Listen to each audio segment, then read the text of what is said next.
In our last cocktails with critiques, as we start getting into new things, it's kind of interesting the way it evolves. And one of the things that we're doing is we're expanding things into this auditorium. We're going to have special speakers. And the idea of the special speakers are that these are people that are hard to reach, that are publishers, curators, museum and gallery curators, and people that you'd like to have an appointment with. But if you're a member, a subscriber to the coaching center, you can go on and speak to them directly and ask questions that you would love to ask them if you had access to these people. So we're developing that as we move along, and we're still in our beta stage. And I'm sure we'll be in our beta stage for a number of years, but some personally tell you I'm such a perfectionist that if it's not perfect, I'm beta. So we're going to keep going this way until we get it to the point that we want. But in the meantime, anyone who's involved now will stay involved, and they won't go cost-wise beyond the beta stage. So, which you're helping to develop this, and we appreciate that you are. So, one of our great members is someone that I knew because he got involved and met me early on. He could tell you how we met. And then I started something when the internet started called photoworkshop.com and doubleexposure.com. And he became a member of it. And it was great because we had 250,000 subscribers to this. I've gotten spoiled before, but we're doing this differently. And this person who knew things technically and coding and everything else before knew anything about the internet is Mark Jaress. And Mark is living in LA, and he'll give you a background of what he's been doing. And he brought up in our last thing about AI. And like you had mentioned, I've been curious about AI. What do I care about AI at this point? I care about everything having to do with it. But everybody I hear, like I said before, says, if you're a creative, hey, I'm gonna lose my job, or why do this when I could do it? Anyway, so I felt the same way too, but I wanted to experiment with something, which I'll tell you in a little bit. And Mark brought up something having to do with copyright, and I started getting into it. But let me first introduce Mark. He'll tell you about his unusual, unique background early on, and it's quite impressive. And as a member, and I appreciate these members that have something to contribute. And this is really special. And when he said it, I said, okay, this is your show. So let me see what you could do. And it sounds interesting for me and anyone else. So we're going to make this because Mark is involved in Midjourney. You probably heard of Midjourney. And after this, what we plan to do is bring on the founders of Midjourney on the public auditorium, because this is more of a private, smaller thing. So let's see what you get out of it now, and see if it's worth going on to more detail and bringing on those founders of it. But Mark's involved in that. So here's Mark Jaress. I've been using Midjourney since February of 2022, so just about the time it launched. I use it fairly extensively because one of the things I do is I write articles every Sunday for the Medium platform, and I like to illustrate the articles, and I use Midjourney mostly. All right, so I'm going to share my screen, and I'm going to start with a little slideshow. So I put together a little slideshow of different images. This is a guy named Glenn Allison, who he lists his address as LA, but he's kind of a digital nomad. And these are all photography with AI enhancements. I really like that one. So Mark, can you break this down as you're showing it? For example, is this a photographer who puts his work in Midjourney? I've done that, and then enhances it by telling Midjourney how they want them to enhance it? I haven't had enough discussion with him to know what his process is, but we're going to have him on at a later time where he will explain that. Okay. This is a photograph. I'm sure he's run it through Midjourney, but he also paints over it. But right now, you really want to show us some examples of what people have done with it. And Yes. later on, we'll get in with these particular people and what their process is. Right. Yeah. This is a mid-generated image of the person, and then he's done extra work in Photoshop on it. Same with this. Now, this is Lee Jaress. I don't know if any of you know Lee Jaress, but he's Yes. just started playing around with Midjourney, and he's using what's called the blend command. So these are two images that he started with. Let's go back to that. And then blended them together in Midjourney. So And these are two of his own images that he started with, right? Yes, two of his own images. Same with this one. Same with this one. I don't know if you know, he shoots every, I think, fall or whatever, masks in Venice. So Yeah. one of the articles that I was writing is I was doing a review of Monkey Man, and I took a publicity photo of Dev Patel and ran it through Midjourney to get these images. So the original one is yours. The original, no, I pulled that off the internet. Oh, okay. And ran it through Midjourney. I did an article. What did you request from Midjourney to get that? Since you're the originator of it, I could ask. Gee, I can't even remember what my prompt was. It was, of course, Dev Patel, and I wanted it done in the style of like 3 or 4 different artists. And the same with this one. It was the same prompt. It was the same prompt. And, you know, these are 2 different variations from the same prompt. Okay. I find that when you put a prompt in with people that are very well known, it really looks exactly like them compared to, you know, if you just put in some general information. But people that are images all over the internet, they tend to look exactly like them when they come up. Yes.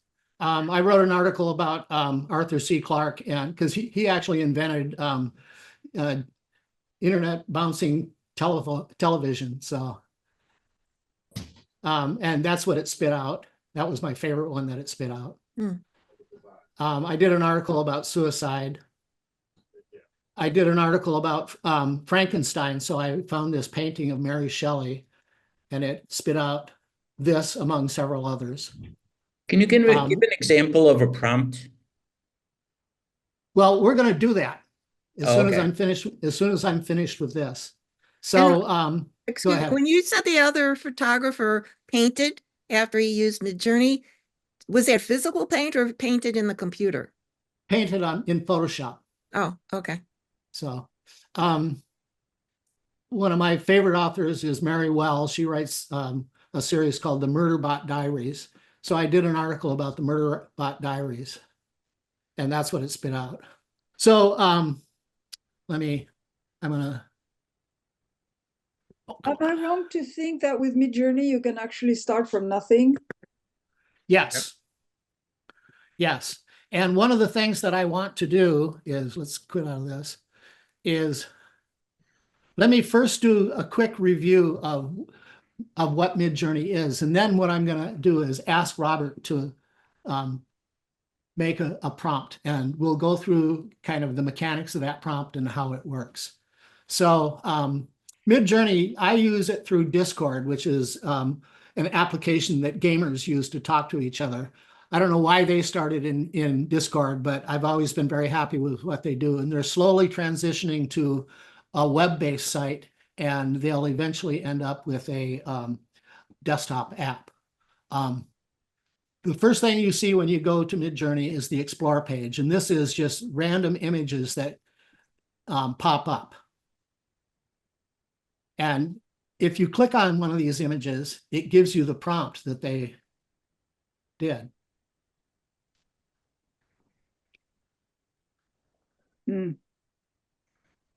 I really like this image.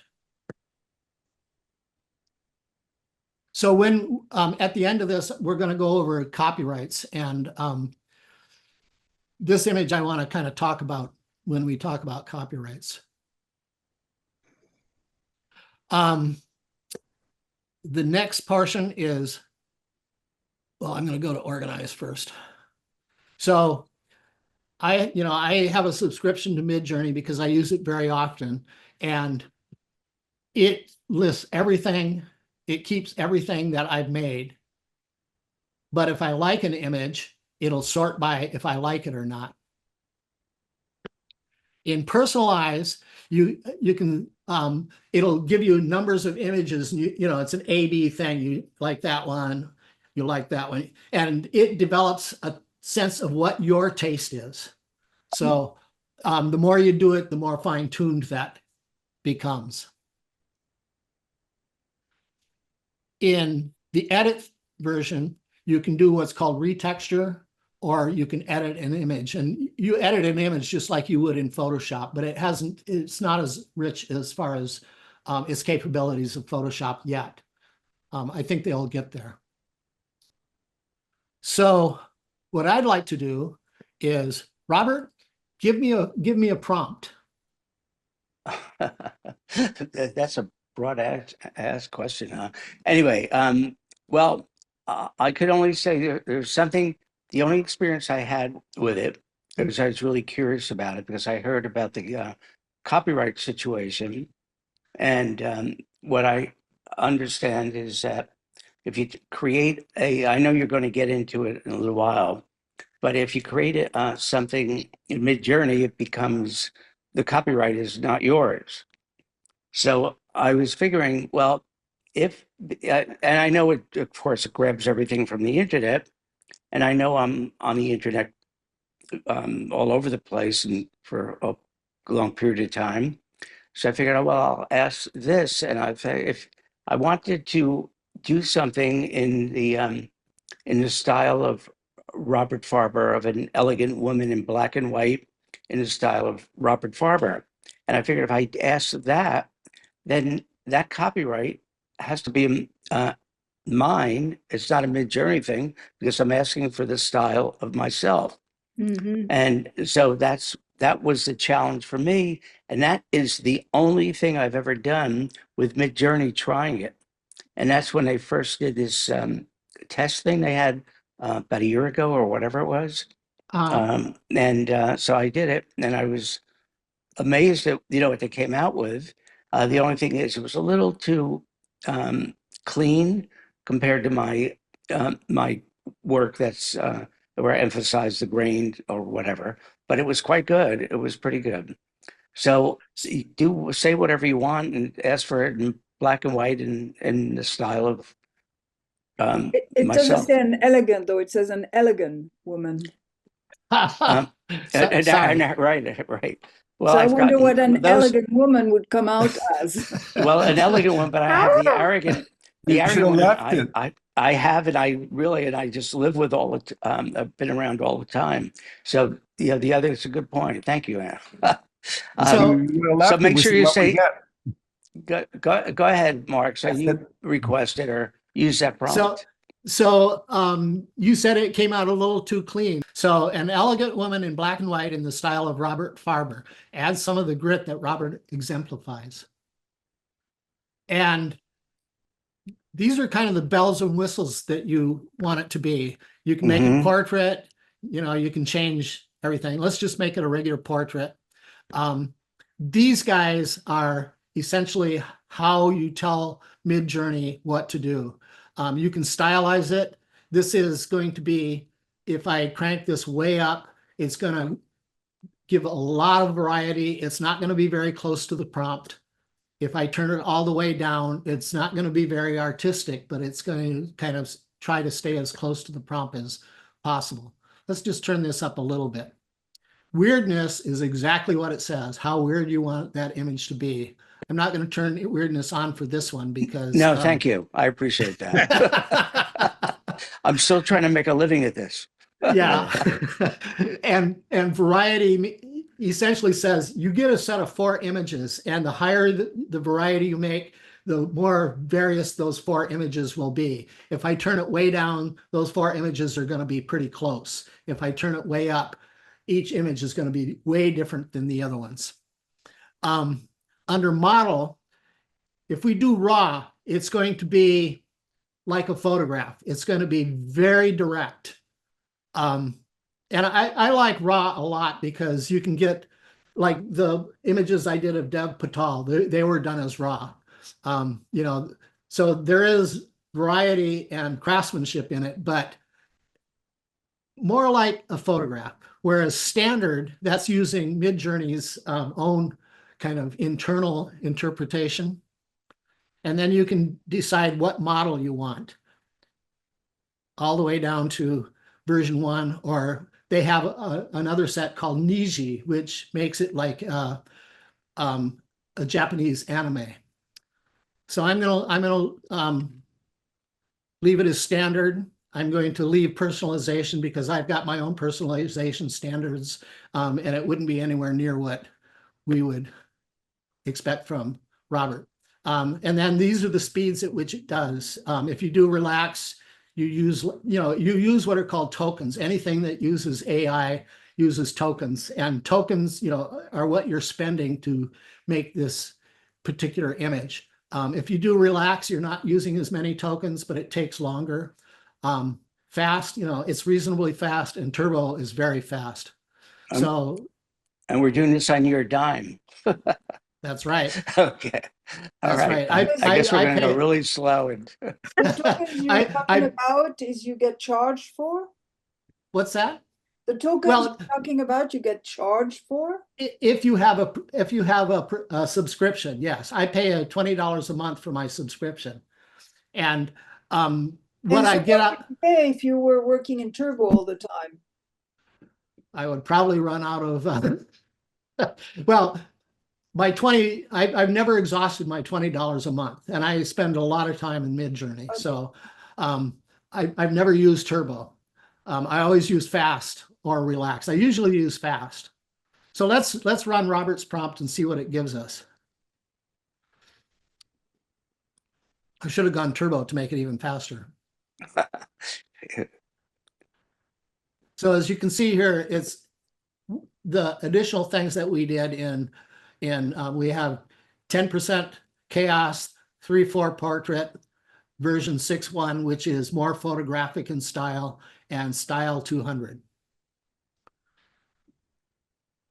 What do you think, Robert? So, can you ask it, why did you do it like this? Yeah, it's not going to provide any. Well, part of the reason it did it like this is because we did it in portrait mode, so it's going to do a portrait. You can say full body, and it'll give you a full body. Yeah. Well, then take her clothes off.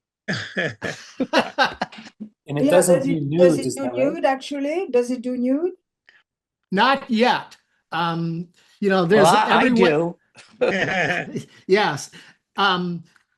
Every Wednesday, David Holtz, the guy who founded Midjourney, he has what's called office hours, and he takes questions from people, and people have asked about that, and he said that he's going to do nudes eventually. It's going to be a higher cost because he said, it's like there's a lot of stupid people out there doing very explicit, stuff, and he doesn't want that on Midjourney. So the way he's going to filter out things is, okay, if you're going to do like, pornography, you're going to get kicked off Midjourney, and it's going to cost you $600. So, but if you're doing Robert Farber type nudes, it's not going to affect you. But his plan is eventually, and what they're working on for that is, how are they going to determine what violates their terms of service and what doesn't when it comes to so Mark, so you asked what do I think? Well, of course, the directional light, the way it's shot in that respect, the way it's lit, is the way I would light it. But it's so clean. Like, this is really like, if I took this image and then added some, should I say, noise? I hate to use that. So I added a grain to it and make it darker and make it maybe not as quite as contrasty. I really would like this, and it has that kind of look. But so I mean, in that sense, it works well. But yet it's like, when something's shot digitally, And I Right. could show you numbers of images, good number of images I shot. That doesn't really look like it was shot digitally. So I would have to start with what they do and then add more, of the feeling that I would do. So Yes. You I'm can edit that prompt after you do a single prompt, and yes. can you like Yeah. adjust what you already put and say like instead of standard put raw, and then maybe Yes. switch some of the text? Is that possible instead of doing a whole new one? Yes. is this, What I'm going to do are these now, images that came up still from what you had asked on mine? yep. Yeah. Yep. Because these are, I mean, it's great. What am I going to say? Fuck you. I think, no, I'm going to adjust the graininess. but I think it's, as far as lighting and drama and that, it looks great. Okay, well, we'll do adding what you were talking about, adding some graininess and less contrast. And let's see what it does. I run more or less the same experiments on my screen as well. And to my surprise, Midjourney returned nearly nude on absolutely innocent prompt, which is really surprising. It didn't happen before, ever. So I'm sorry, I didn't hear exactly what you were saying, that you were able to generate some nudes? It's not exactly nude, but it's nearly nude Oh, from yeah. Midjourney on innocent prompt. Like there is nothing talking about anything in a prompt. Right. Kind of surprising. Mm-hmm. Yeah. And I'll tell you, I love some of the images I did. This one in the upper right corner. If you go back to where you were, like, the attitude and feeling is really great. The upper right corner here, and This even one? by the upper right corner, that one, and the attitude off the camera is just it conveys an attitude and a feeling. I think that's great.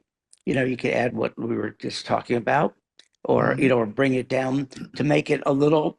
To me, the trick of this to make it really look realistic is don't make it so technically perfect. Take what they give you here and don't make it so tech. Look up wait, go back. I want to show you another one. Right here by the this one. I don't know if you could. The second one down on the left with the Second one depth down. of field. This one? Because I shoot a lot with that off composition and using the background with the way the depth of field is and the attitude. This is really a beautiful photograph. Once again, I think it's a little too clean, but it's a beautiful image. So why go to work? Well, it's actually mobile phones that killed photographers' careers. Well, it didn't. I mean, it just made it easier because it's still. Yeah. Robert, what do you mean when you say too clean? The lady sitting in the beautiful living No, room? I mean the beautiful skin. It looks like it's clean with Photoshop or perfect. It looks because the digital is so clean looking. But look at the way the highlights are. Back on the other one. This one isn't very clean. The skin on the one we just looked at with the funny straw. Yeah, I mean that skin. Oh no, that's cleaner than what's normal. Yeah. Well, you can take that. You could take that into Photoshop and throw some texture on it and some grain. Right. And you could do that. But this one, the composition is perfect. The highlight on her shoulders, her attitude, the way she sits there, this background. This is really what a great sample it is of doing that. Which then takes me to the question, well, I like it so much, but they said, but it's not your photograph. I said, well, then why did I say it's in the style of Robert Farber? Then whose photograph is it? Which I know you're going to get into shortly, so I don't want to rush it. Can you attempt to do one with any photograph that you've taken? Oh yeah, that's coming up right now. In fact, let's go back to organize. Mark, these are not actual photographs, right? These are bits and pieces of multiple photographs put together into one image, correct? Well, that's kind of a generalization. It's more like, because it starts out making a cloud, which is just a bunch of scattered noise. And it has an understanding based on all these images, what to generate. But it, in actuality, isn't totally stealing those images. It's kind of starts out as this fuzzy cloud and then kind of focuses in on it and tighter. But So- can you upload one of your photos, a single photo coming out of the camera, and ask it to do something with it? Yes, and that's what I want to demonstrate next. Okay. So that's what all of these images are. Those are single images. Okay. No, those are images from my photographs. So if I go, so I've just said, I've turned this image into a full color image with magenta tints. And we're going to make it, because it's a 16:9 image anyway, stylization. We'll turn the stylization up a bit. Let's get weird with it and give it quite a bit of variety. I'm going to do this as a raw mode and turn on my personalization. And let's submit that and see where it goes. Can you You can remind see- us what personalized mean, please? Personalization is you go into the personalization section and you say, you turn on personalization, it shows you A/B images and you select one of those two. And you do that, the more you do it, the more it understands what your aesthetic is. Thank you.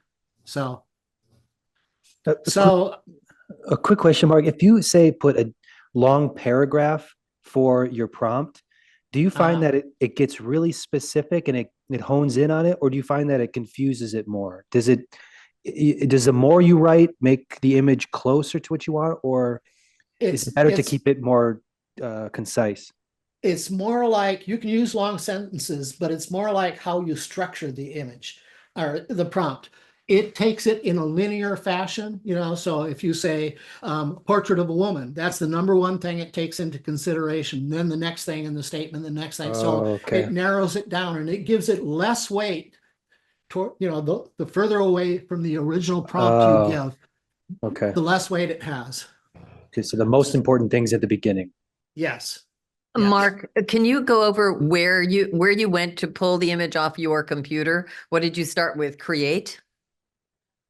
Well, for this one, I just went into, well, let's look at these four. I hate that one and that one. The only one I like is this one. That one's kind of fun. Let me go. Sorry. Create. Yes, you can. Right here is where you select what you want. And all these are images that I've already uploaded and used, or you can choose a file, go to your desktop. Let's see. Let's put Dustin in there and drop that in. And that image is now, and it will store that library for you so that you can go in and do other things with it. I want to do, let's see, I'm going to upload to the gallery because I like that one. The rest of them I don't like.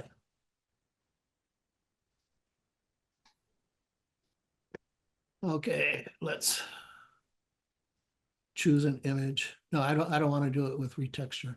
The other thing I want to do is blend. So let's go to create. So Midjourney in its original form used classic kind of programming languages, you know, command line language. So you do things like blend. Let's take this guy and well, I'll use Diara and we'll do blend for that.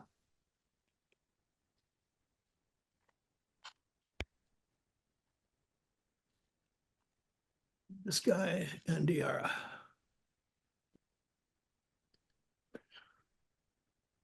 Yeah, we can make her. I don't want the variety to be too huge. And we'll do. Okay, let's submit that.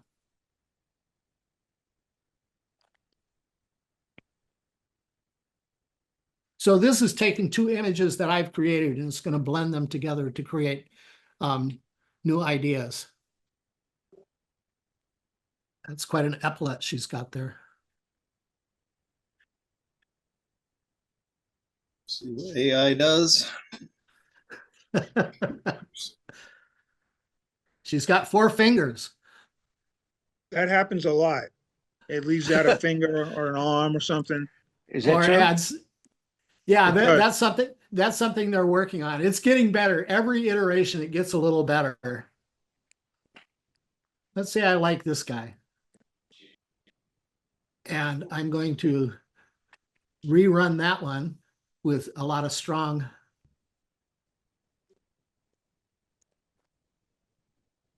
So a lot of this is really left up to chance, isn't it? Yes, yes. Yeah.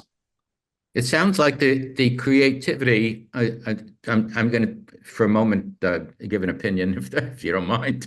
No, it that's sounds why like we're here. the creativity is in no way has to do with the image other than what you tell it to do. Correct? And the way you tell it. I'm trying. Yeah. And also understanding all of these. And there's a lot, you know, if you Sure, go but through it's- this. Yeah, Go but ahead. that's still in the Prompt. It's up to the in the prompt, prompt right? itself, Yeah, right? that's still in the prompt itself. Yes. So my question, and maybe I'm a little biased on this, and I actually, Robert, I'd love your opinion on this. There was an image that I saw from the 1940s. I wasn't there. By a Japanese photographer. It was black and white. Alfred at the gallery saw it. I brought it in. It was a black and white with fishermen in the background sitting in a canoe. And in the foreground, there were 2 geisha women with white umbrellas, and it was snowing. I happened to have an image from Cambodia without the women in the foreground, but of fishermen standing on a boat with their, I guess, their fishing poles or their spears or whatever. And in Photoshop, I created an area in the foreground and said, and in generative fill, said 2 geisha women with white umbrellas. And it came out very, very close to at least the style of what I had seen online from this Japanese photographer. And in my mind, I even had an issue with that. And I asked Alfred at the gallery what he thought about it. And he liked it and said, it's a composite. Alfred, if you remember that. And I felt better about that than I feel about this. Now, maybe I'm a traditionalist when it comes to photography, but I wish those 2 women were there when I took the original photo. But at least I feel like it was my decision as to how I wanted that to look based on being inspired by this photographer from the 1940s. So I'm wondering how this fits with that. I'm not making a value judgment. I'm just saying I wonder how it fits with the sort of the philosophy behind making images. So I'm not fully understanding what your question is. Well, I think I know, because I have the same question from the beginning. What do we do with all this? This is great. It's fun. It's beautiful at the end. But what do we do with it? In other words, it's not ours. We don't really know whose it is, even when Robert puts his style in. It's just his style. So Right. what do we do with it? We can't really show it as ours. I think that's what I'm asking. That was my issue. You know, Right. I said Okay, I said to the gallery owner, what if I brought this image in and someone came to the opening and said, wow, what a great image. How did you do that? I don't know how to answer that question without saying I used somebody else's. Or it's worse. That's part of my image. That'd even be worse. Well, Right. What do we do with this? That's something that I want. That's something that I want to address when we get to the final part. Let's see. Are you blending? No, you're not. So anyway, I've covered those 2. There's also a thing where you can let's just add any image here. What resolution is the output? It's not that high. All right. It's about 2K. Oh, really? Wow. Yeah. So what final size can you print it into? Well, if you scale it, you can print it pretty large. You'd have to resample it, but it's not, if you zoom in, it's going to be pretty pixelated, basically. Okay. You could Thank you. use gigapixel. Gigapixel would do 6 times. You wouldn't know it. You wouldn't know it. Yeah, but it's not always that good either. But then there's other software that I mentioned, you weren't online then, but which is Topaz. Yep. Yeah, that's gigapixel. Oh, That's it is? gigapixel. Oh, Yeah. okay. Yeah, it's Yeah, still it not seems bad. amazing. I don't know what it's, I've been using Yeah, it. it's got its limitation. Yeah, they all do. Let Yeah. me go back to. Yeah, Topaz Gigapixel can do some amazing. That's, like I said, I was one of the original people to develop that kind of software. We sold our software eventually to On1. I don't know if you've ever used On1. Yeah. There's lots of competitors. Well, if I remember Altamira. you did genuine fractals was what started that whole thing. Well, that was him. That was Mark. Yeah. That was his company. Yes. And every year it gets better. There's a lot of people doing it with AI. I think it's going to get a lot even better. I've seen AI retouching software that like you can put in an old scratched up photo and it will clean up all the scratches and create a decent image. So well, like Robert mentioned, Topaz now has I've been using, I think it's called AI3 or something. It's Topaz AI, photo AI, photo. And I've used it to blow up some images that, of my work, and it's done really beautiful things. That's great. Special right now. Topaz is offering a special right now. It's good. Gigapixel AI 8 has gone cloud for speed. I downloaded it and had started using it, but it is horribly slow when you turn up creativity unless you go to the cloud. It'll take 45 minutes to do one image. So unless you have other questions, I want to kind of start and go over copyrights. Yeah, let's go over the copyright. There's so much you could do, and so let's get into that, and anything that's worth coming back to in the future, we'll come back and address. But the copyright is an important part of it. Yes. So the United States, their kind of stand on copyrights is initially they said anything made with AI is not copyrightable, but it's an evolving landscape like anything to do with copyrights, because I don't know if any of you have ever been involved in copyright cases or followed copyright cases when it comes to that's a whole other thing I could tell you. Yeah, a week long. Yeah, and anybody who's been involved with a copyright case can tell you a huge story, because copyright is very kind of vague. They originally said that anything created with an AI, you can't copyright, but then they're kind of, okay, there's gray areas, there's areas where you actually do own the copyrights. So it's evolving. It's going to take years for them to finally kind of settle down and say what is copyrightable and what isn't copyrightable.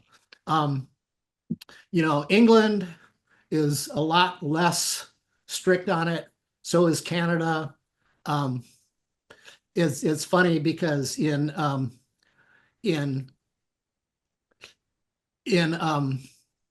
what am I trying to say? Oh, in China, anything you make with their software is copyrightable, but with anybody else's software isn't copyrightable, so it changes a lot. This is Midjourney's policy on copyright, is if you have a paid subscription, you own the rights to that. If you that means total rights. So, for whatever purposes. If you don't have a subscription, you have the right to use it with the Creative Commons non-commercial attribution. So you can use it, but you can't, use it in a commercial piece. But that's not really a copyright. It sounds like more of a business decision that they have. Yeah, it doesn't seem like a law thing. It's just it's the not. policy. No, this is Midjourney's right policy. That's right, Midjourney's policy. They're just Yeah. saying they won't sue you. Yeah, right. They would sue, but the rest of the world will. As long as you So- pay them, right? Yeah, Right, and if you pay me, you can use it anywhere you want. that's right. Well, they have to pay you the right amount. Right, it's like the mafia. That's right. It is the mafia. So this is kind of different levels of how your images, your AI images can have copyright attached. So first off is, crafting your prompts, like that one original image that I showed you from the Explorer. Let's go back to the Explorer and go back to, by now it's gone off screen because new It's things at the have been very made. top. Yeah, It's the at the very bird at top. the top. Oh, was it the very It was top? one of the first ones. Yeah, right there. Oh, there it is. It's moved. Okay. So this prompt is a very generalized prompt. So there's no copyrights attached to it, no matter who made it. Even though he used an image and it might have even been his image. But because it's a generalized prompt like that, no copyright whatsoever. Then there's, if you do very detailed, complex prompts and you very carefully kind of, you run that prompt a number of times and you very carefully curate that image, that's kind of a gray area. Okay. And then like the blends that I made, it's from 2 images that I own. So I own the copyrights to that. It's just another version of my own images. So it goes through, these levels of whether you can copyright it or not. I wanted to go back to, so let's close this. So using your own images is almost like using a plugin of sorts. Yeah, exactly. Exactly. That's exactly what it is. So let's go back to this guy. And I'm going to give a test and ask you whether it's copyrighted or not, copyrightable or not. So is this copyrightable? Whose image is it? That's Glenn Allison. It's And is it copyrightable Well, to him, to Glenn. It's his original image. So yeah, it's yeah. exactly. And it's made from one of his be. photographs. Yeah, it's made from one of his photographs. So it is 100% Yeah, it definitely copyrightable. Yeah, and it certainly should be. Yeah. To him, right. And what about that one? Oh, yeah, I wouldn't complain about, hey, where's the grain? That looks like Picasso. Yeah. I think it's great.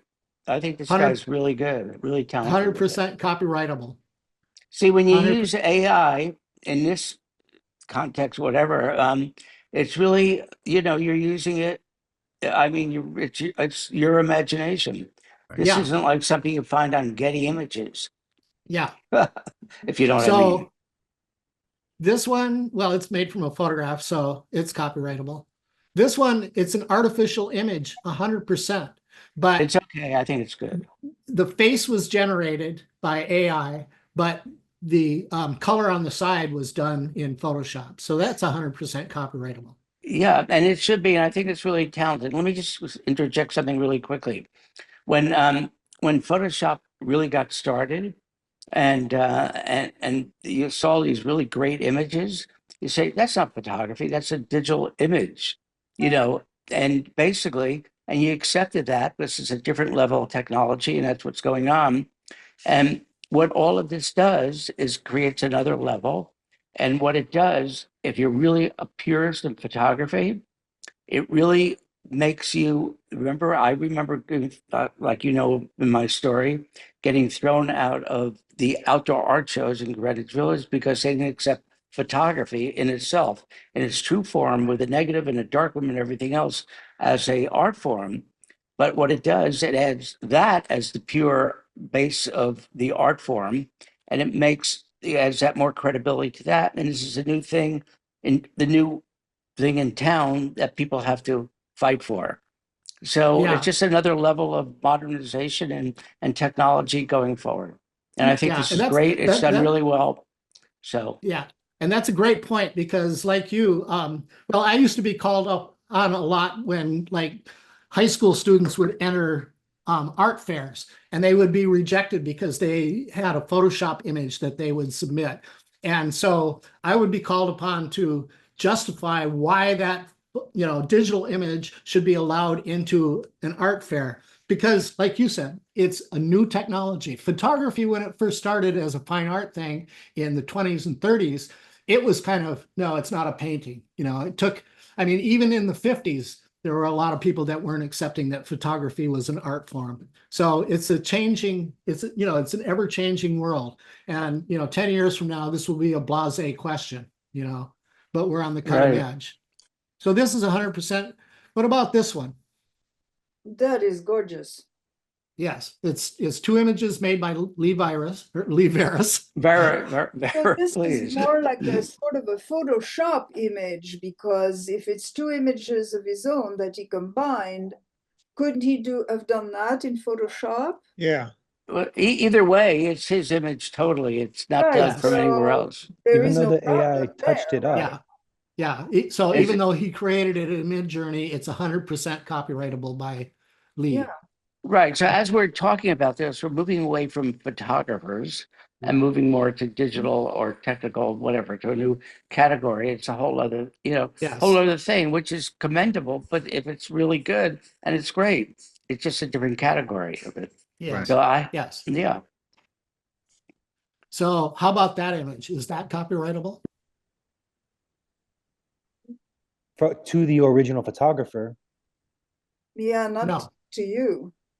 It's not to me. It's not copyrightable by the original photographer. This is, this is a set photo for publicity. And But if nobody owns the copyright to it. But if he goes to you and he says, I shot that, you put it in AI, can he copyright it? He can't, because That's a good you question. affected it.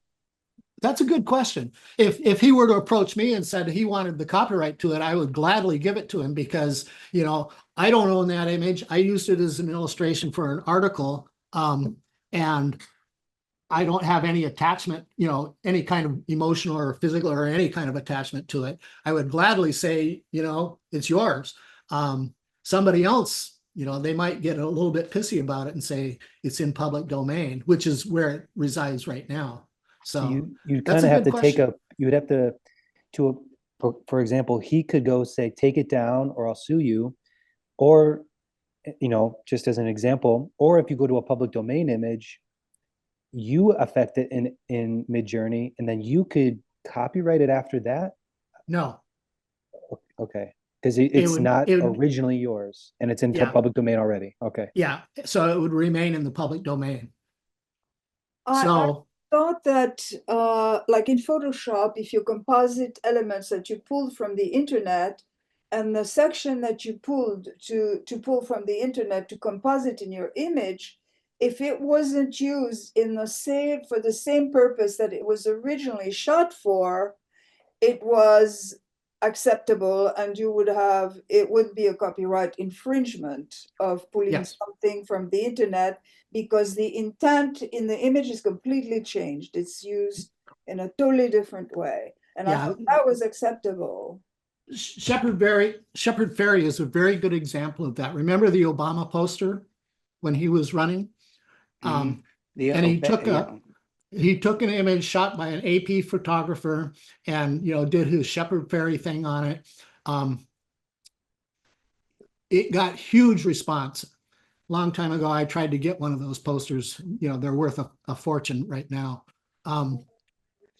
But he denied that he copied somebody's image, and the guy sued him, and eventually he kind of caved and said, okay, I did steal your image. I did, and made these posters out of it. And he paid the copyright fines.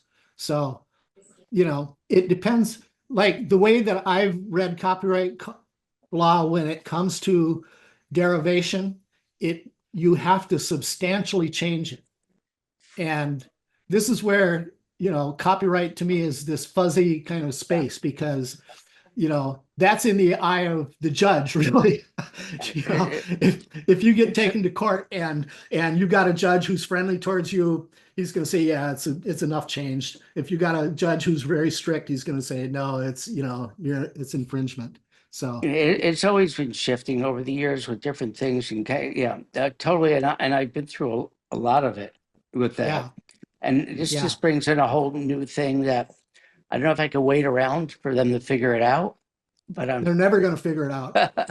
It's something that, copyright law is one of the strangest kinds, especially in the United States. Like if you lived in Canada, copyright attaches immediately, in the United States. But the problem is it's an international world, global, that's everything right. now. So Canada, US, that doesn't matter. What matters is, I mean, I've done it, I've gotten involved with it internationally, and I've got with personal things, I'm not going to take the time, but we do our cocktails for critiques. Ask me about it, and I'll give you some details, both like with Cavassier with an international cognac ad that, or commercial ads, or having to do with books or fine art or gallery images that I got involved with copyrights. I'm not going to take your time, but everything has its own, experience that I've had that I could share with you with it. Yeah, and each case is unique. That's what's weird about copyright. So my advice is whatever turns you on and whatever you could create that's really special, just do it. Let the copyright, don't be neurotic about it. Just, you'll figure it out. When somebody's stealing your image, it's good.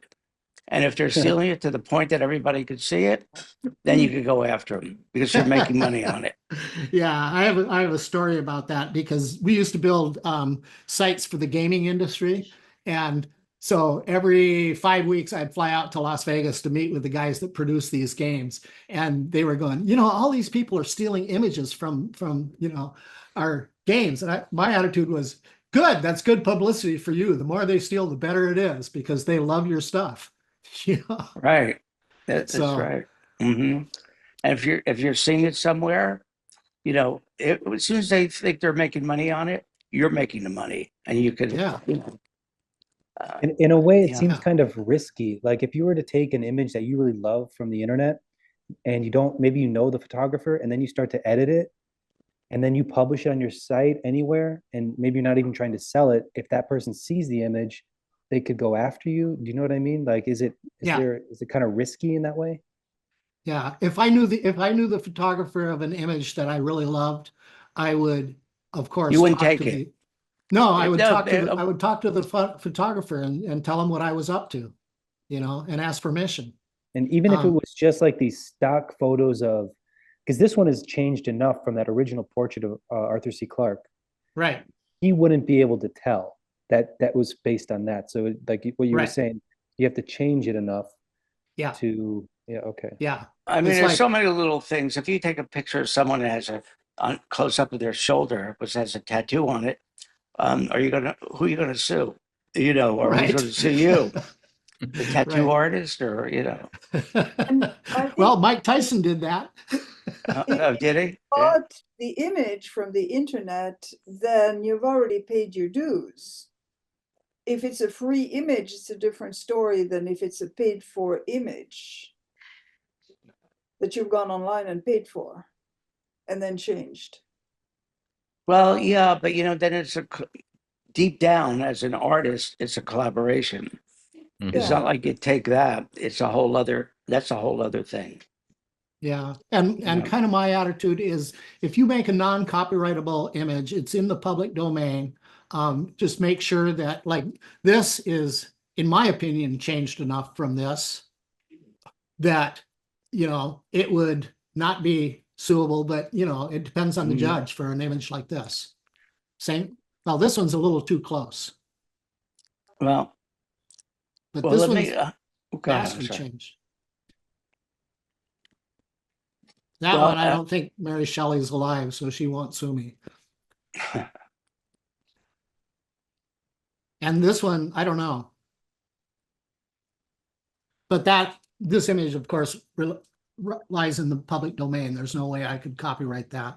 I haven't done anything to, I mean, it's an original photo. It's nothing like that. It's nothing like that, that it was derived from those two images. But I had no hand in making that besides the prompt. And what about paintings? You could take like a post-impressionist painting, like a Van Gogh, and put it in there, and it would do what its thing, and then you could say, "Oh, it's mine now," even though it was based on it. You know what I mean?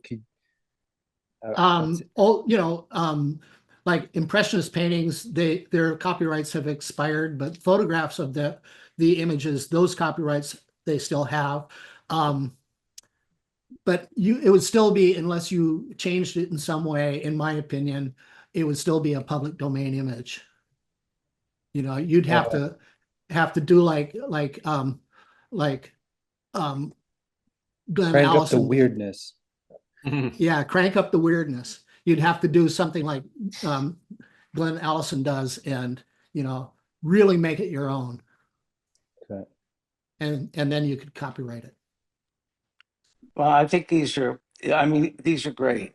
They're really talented. They could stand on their own. You don't have to answer to it and say it was AI, it was a matter of this or that, because that's really Right. manipulating it to something that's unique. That's it's not totally, yeah. and it's totally a style that, this guy's known for. I But don't, like for I've that- never that seen more- anything like this before. I'm Like sorry, that more abstract one, the one that you just passed. this one? Yeah, like AI doesn't do that, does it? It doesn't create those lines, and it doesn't create those abstractions, right? That's can. more of it can. Yeah. Yeah, but you Yeah. have to prompt it so much that it's just you and AI talking to each other, if you know what I mean. Yeah. That's And then- really specific. And then cutting out parts of it, using only parts of what it returned, and reprompting. Right. And no one challenges you if you show this in a gallery. No one's challenged you that, oh, that looks like an AI thing. It looks like Right. a talented person has a good sense of something going on, and there's Right, no yeah. argument with it. So that Exactly. needs to be to enter into this conversation. Yes. Well, it enters into it, but Yeah, it's So so detracted. Like when you just do a basic prompt, you're gonna get these kind of standard images. But when you keep working at the image, I wouldn't guess these were AI generated. I would guess that they were worked on for a long time. Like the Yeah. artist really puts their creativity into it on a deeper and deeper level, Yeah, so that it's not even a question of AI anymore or a thought. that's right. That's right. It's a digital image. And if So- it were created in AI, well, bravo to the guy. I mean, they're stupendous. So oh yeah, absolutely. it's out of Absolutely. his creativity, it's out of his creative brain. Yeah. Mark, Yeah. so if you so do you know this artist who did these? I know him on Facebook. Mhm. And like we talked about before, in putting together a panel, he's agreed to be part of a panel. The only Well- caveat is, he lives on the road, and right now, last time I talked to him, he was in India. Well, so if he's India not- is only a phone call away. That's right. That's right. It'll be the middle of the night for him. But I talk to people in India and Africa almost daily, so I know it's like Well, India is let- 13 hours different. So Well, we'll work around his availability if enough of you guys are interested in it, and ask him or compliment him or whatever you want to get out of it. But I think you're not going to get more out of his own experience and knowing how he thinks from it. But it's great. That's the kind of thing that inspires you, and that's wonderful. Well, in the interest of our time, what other, Mark, is there anything, other points you want to make now? And is there any other important questions that you guys have for Mark?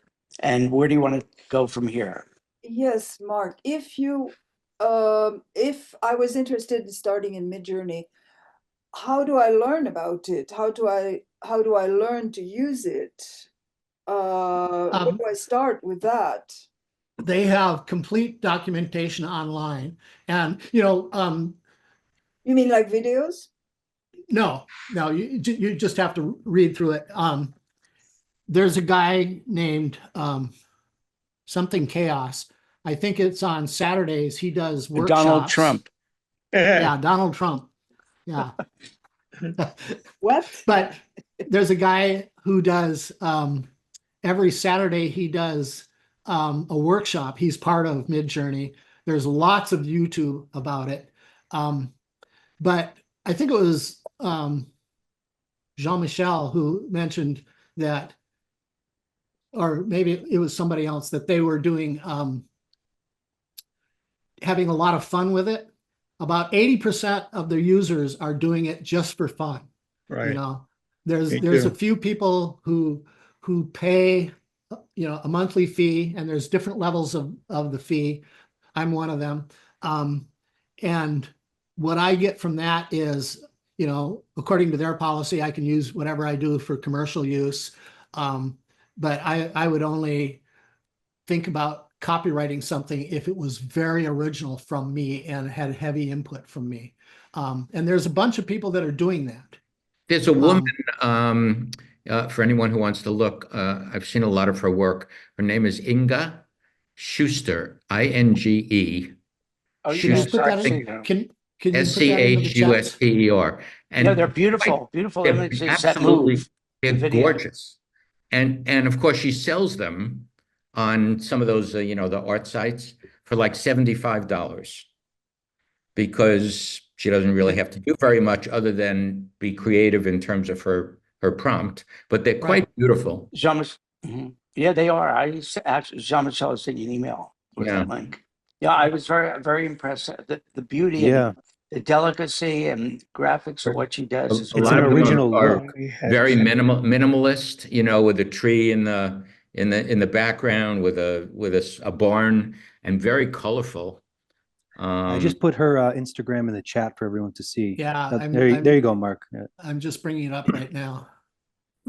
It's not the one on the right, but look at these with the umbrella. Down Yeah, here. and the one in the middle, the second row down, I think is hers in the middle. Yeah, they're all hers. These are all hers. Yeah. Okay.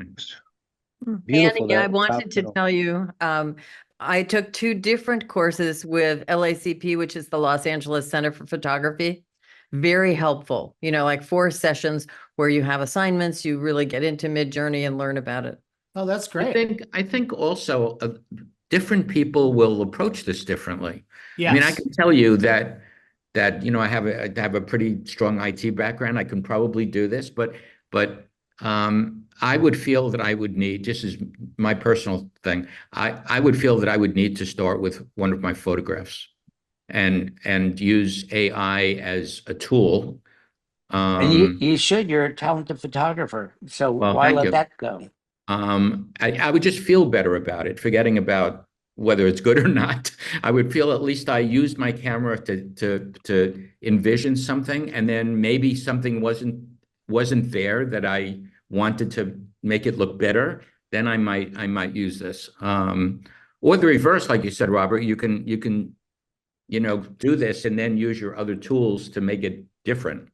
But yeah, but when you're a good photographer, you know, don't lose that base. Well, no, I don't think I could. I would not feel right, I think. Yeah, it's a good point. With that said, upload some of your photographs. I think you're on there, right? On that profile. I am. Thank you. I just haven't gotten around. I've been very busy, so I'll do that. Upload them and I'll steal them and run them through Midjourney. Well, and there's a collaboration. Oh, hey, listen, anytime you want to collaborate, I would feel honored to collaborate with you. But I think one of the issues here is that, I don't know if the rest of you know this, but that's not Robert Farber. Right. I don't know who Robert Farber is myself. So Mark, if you have the free version of Midjourney and you create something, is that open to the public then, that anybody can use it? Yes. So you have to pay in order to have proprietary images. Yes. Let me go back. Oh, yeah. Under Midjourney's Explore, you know, all of these are people, well, not all of these, because anybody who has the free version, it gets posted in Explore. It gets most people automatically, you mean? Or yeah, automatically, yes. By Midjourney. Yeah. But paid people, it won't show up in there. Yeah. It will, unless you expressly ask them not to. I don't show any of my images on the Explore page because, I use Midjourney for very specific reasons, which is like illustrating articles and stuff. Occasionally I'll do stuff for friends or make postcard, Christmas cards or something. But because I use it for things I publish, I really don't want other people to see it, if that makes sense.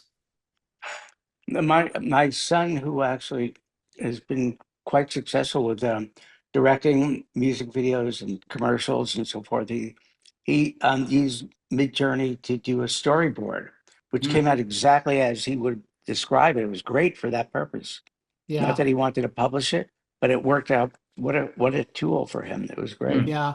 I've actually written a comic book with all Midjourney images because you can develop a character and keep that character very consistent. So, different characters in the comic book, they show up and do their thing. But Superman and Dennis the Menace, they were all done on Midjourney. In doing that, when you talk about doing that comic book, you'd have to go to another platform to set that part of it up, or it'll do everything in this. Okay. No, Midjourney just generates images. I haven't published the comic book. It's about, people have in the future, people have chips implanted in their head for their college education. And some guy takes a shortcut. So when it gets hot in the summer, he commits murders. So. Oh, wow. I have a question for you. I entered Ingo Schuster online, not your Instagram address. I came up with something that looked entirely different, but it's her name.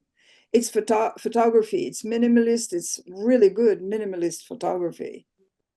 And not at all looking like the stuff you showed, the painterly, the paintings. Right.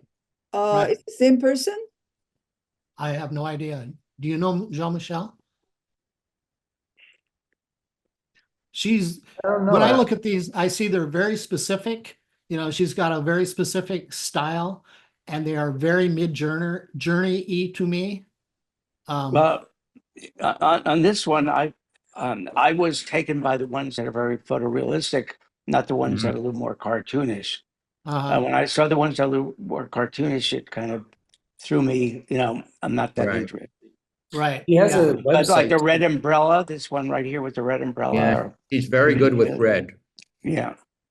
Oh, but when it gets they're moving images. They're moving images. Yeah, they do. They move. So does Midjourney does moving images? See? No, not yet. Wow. I don't know if Midjourney does it, but she does it beautifully. Well, these are done probably in. She refined it in Lightroom and she animated it in Luma Dream Machine. Wow, now we're getting into another 2 hours. That's real artistry. How do you present such work? At the Museum of Photographic Arts in San Diego, I saw a very interesting show of very large images, conceptual, black and white, backlit, and some of the images very slowly moved.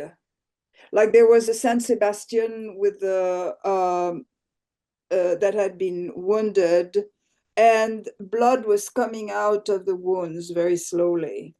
Do you remember who the artist was? I don't remember. I would have to look at the MOPA, at the Museum of Photographic Arts exhibits. I forgot his name. But that's an enormous thing because the images were huge, they were backlit, and obviously it must take some sort of a computer projector. Not necessarily. I remember at the Getty, I went to an exhibit that's what you're describing sounds familiar. This guy used a very, very high res, like an 8K red camera, and he shot super slow motion portraits of people. And so you go into the Getty and there's wall-sized screens and it's a portrait of some famous person. And they're like, there was a portrait of Jeanne Moreau in that show where she was dressed as the, a French queen. And I think her face moved very slowly. It was really impressive. But how would you display something like this? This would be very sophisticated display method. Yeah, or just put it up on a monitor, Well, but you know what? All of it. Oh, go ahead. I'm sorry. Finish. No, I am amazed that this is the same Inge Schuster that did this very minimalist photographic images that I'm looking at. Same person? Mind you, Yeah, it totally is, different and that's. style. I didn't know until I looked further into it, and I wound up seeing deeper into it, and then it goes beyond things that I know about. So, but with all of this, we could keep getting, it could go on and on. Oh yeah. And I would like it to go on and on. So let me say, in the interest of time and people that have to leave, and like me, I wanted, if you guys are really interested in keep going and talking, continue. But what I really like to do is anything, just like we came across what Mark is presenting. If you have other subjects and other things, including this, and being able to wanting to see or have her come online, we will try, and Mark is connected with some of these people. We'll try to take this further and go into it deeper and schedule something. So it is quite interesting. And as you know, we could just keep going and going with it depending on your interest level. So is there any last minute before we kind of bring this part to a close, or if you want, keep going, and I'll let you guys keep going with it. But let's arrange something, and please give us an idea of anything else, including this, that you want to see out of it. This was Mark, really terrific. Thank you. This was great. Yeah, Very interesting. Thank you, guys. Thank you, Robert. Thank you. Yeah, well, thank you, and Mark. Thank you for this and starting it in our Cocktails with Critiques. And you guys that are here and haven't been involved in it, we have some interesting things going on, and we're building it in a unique way. So please participate and come back, and let's keep going with it. And Mark, and first we want to thank you, but also, is there any things that you want to say now, or as a closing type of thing, or say an idea for going forward with it? Well, I'd be happy to do more. I could put together some lessons for you guys if you're interested. Yeah. Yes. Okay. and Robert, if you don't want to dedicate your time, I have a subscription to Zoom too. So, if you want to, well, we want to keep doing it through here. That's the idea of it. All right. I want to dedicate my time. It's just that I have no more dedication time left, but I want to give it all and make it happen. So Jean-Michel started creating a center for interaction with this, so we could form these things, and you don't have to depend on my schedule to do it. Depends on you guys and who's interested in it, and meet up, and we'll have a place on the website to interact and be able to plan, to do it. And we'll bring people on that are really special guests, that were, like I said before, in the auditorium thing, that are hard to reach or whatever, that you could ask them direct questions. And Mark, as a member, we're fortunate enough that he has a lot of knowledge and he's answering our questions. So that's why we don't have it in the auditorium, but we have it here amongst our members. So Sounds good. Thank you. Thank you.